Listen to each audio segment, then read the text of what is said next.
बिहार चुनाव में नीतीश कुमार के अगुवाई वाले एनडीए सहयोगी दलों के बीच सीट शेयरिंग पर सहमति नहीं बन पाई है, जिस वजह से एलजेपी अकेले ही मैदान फतेह करने को तैयार हो चुकी है और चिराग पासवान अकेले ही 143 सीटों पर अलग चुनाव लड़ने का ऐलान कर चुके हैं। लेकिन इन सब के बीच एक दिलचस्प बात यह है कि चिराग पासवान बिहार में जेडीयू के खिलाफ प्रत्याशी उतारेंगे, लेकिन बीजेपी को समर्थन करेंगे। जेडीयू के खिलाफ एलजेपी ने बिहार में प्रधानमंत्री नरेंद्र मोदी के नाम और चेहरे पर वोट मांगने का फैसला किया है। एलजेपी के इस फैसले पर बीजेपी को एतराज है।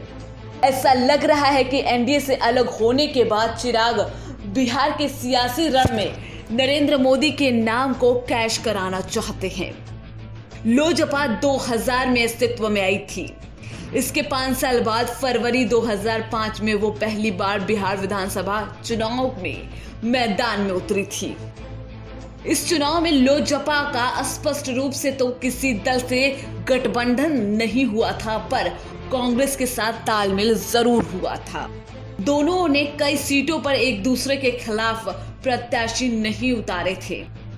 इसका लाभ लोजपा को मिला और 178 प्रत्याशियों में 29 को जीत मिली थी। अब तक की विधानसभा चुनाव में ये उनकी सबसे बड़ी जीत थी। सीपीआई के साथ चुनाव लड़ने पर मिली थी 10 सीटें। साल 2005 अक्टूबर नवंबर में हुए चुनाव में लोजपा ने सीपीआई के साथ गठबंधन किया। लोजपा के प्रत्याशी 203 जगहों पर लड़े, जिसमें 10 की जीत हुई थी। गौरतलब है कि इसके एक साल ही यानी वर्ष 2004 में एनडीए से अलग हुई थी। तब वो केंद्र की वाजपेयी सरकार में शामिल थी। बिहार में बीजेपी और जेडीयू के बीच गठबंधन है। नीतीश कुमार के नेतृत्व में ही बीजेपी ने चुनाव लड़ने का फैसला किया है।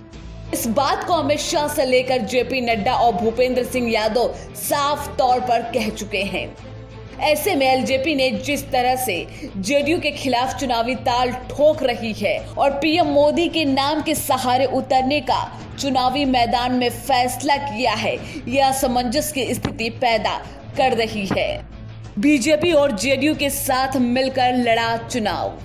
लोजपा अपने बूते पर 143 सीटों पर उम्मीदवार उतारने की तैयारी की है।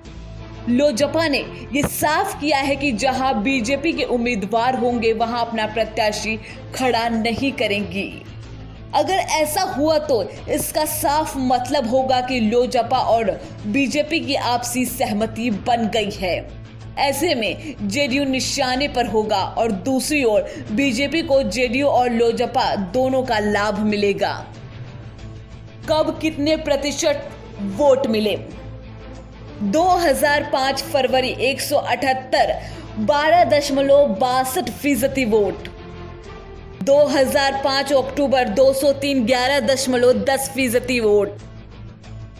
2010 75 6.74% वोट।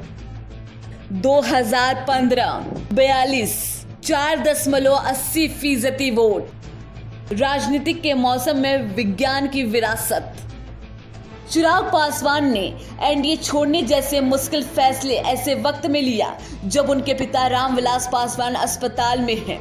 रामविलास पासवान ने साफ कह दिया था कि चिराग पासवान के हर फैसले में उनकी सहमति होगी।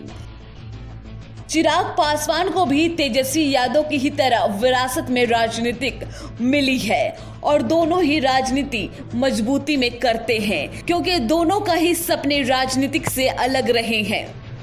चिराग पासवान की अगर बात करें तो जमुई लोकसभा सीट से चुनाव जीतकर वो संसद पहुंचे। चिराग पासवान को लेकर रामविलास पासवान ने कुछ दिनों पहले ही मुख्यमंत्री बनने की काबिलियत बताई थी। ध्यान देने वाली बात यह है कि चिराग पासवान ने तेजस्वी यादव की तरह खुद को मुख्यमंत्री पद के उम्मीदवार या दावेदार के तौर पर पेश नहीं किया है। लेकिन जो भी हो, आने वाला वक्त ही बताएगा कि बिहार की जनता किसके ऊपर ताज पहनाएगी। Bureau report, AB Star news.